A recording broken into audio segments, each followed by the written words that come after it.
भारतीयों के लिए ईरान यात्रा पर सलाह। सबसे पहले अंतर्राष्ट्रीय खबर। ईरान में जारी तनावपूर्ण परिस्थितियों को देखते हुए भारतीय दूतावास ने भारतीय नागरिकों को गैर जरूरी यात्रा से बचने की सलाह दी है। दूतावास ने कहा है कि अत्यावश्यक स्थिति में ही यात्रा करें और स्थानीय प्रशासन के निर्देशों का पालन करें।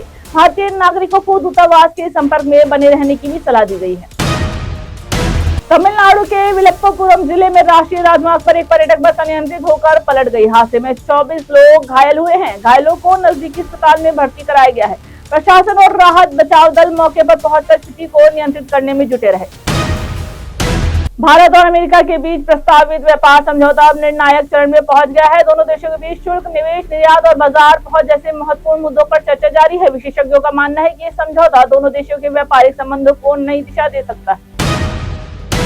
लखनऊ अग्निकांड मामले में एलडीए की जांच रिपोर्ट सामने आ गई है। रिपोर्ट में 18 अधिकारियों और इंजीनियरों को विभिन्न स्तरों पर लापरवाही का दोषी पाया गया है। प्रशासनिक कार्रवाई की तैयारी शुरू कर दी गई है। इस मामले में शहर में निर्माण और सुरक्षा मानकों को लेकर गंभीर सवाल खड़े कर दिए हैं। अलीगंज अग्निकांड के बाद मुख्यमंत्री योगी आदित्यनाथ ने पूरे प्रदेश में विशेष फायर सेफ्टी ऑडिट के आदेश दिए हैं। सरकार का कहना है कि सभी व्यावसायिक और सार्वजनिक भवनों की सुरक्षा व्यवस्था की जांच की जाएगी ताकि भविष्य में ऐसी घटनाओं को रोका जा सके।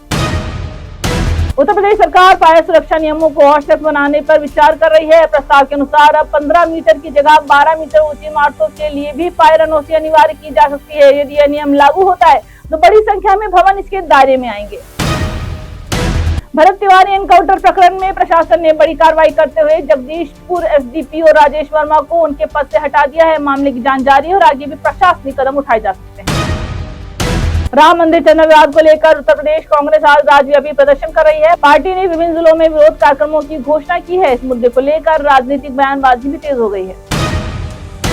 देश के कई हिस्सों में मानसून की रफ्तार धीमी बनी हुई है। अब तक सामान्य से लगभग 43% कम बारिश दर्ज की गई है। कृषि विशेषज्ञों ने खरीफ फसलों पर इसके असर की आशंका जताई है। सरकार ने बीज, उर्वरक और सिंचाई व्यवस्था को मजबूत करने के निर्देश दिए हैं।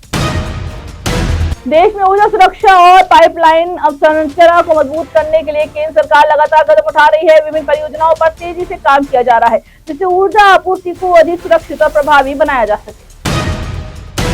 शेयर बाजार में आज निवेशकों की नजर कई प्रमुख कंपनियों के शेयरों पर बनी रही। बाजार विश्लेषकों ने कुछ चुनिंदा स्टॉक्स पर सकारात्मक राय दी है। हालांकि निवेशकों को बाजार की परिस्थितियों को ध्यान में रखते हुए सतर्क निवेश की सलाह दी जा रही है।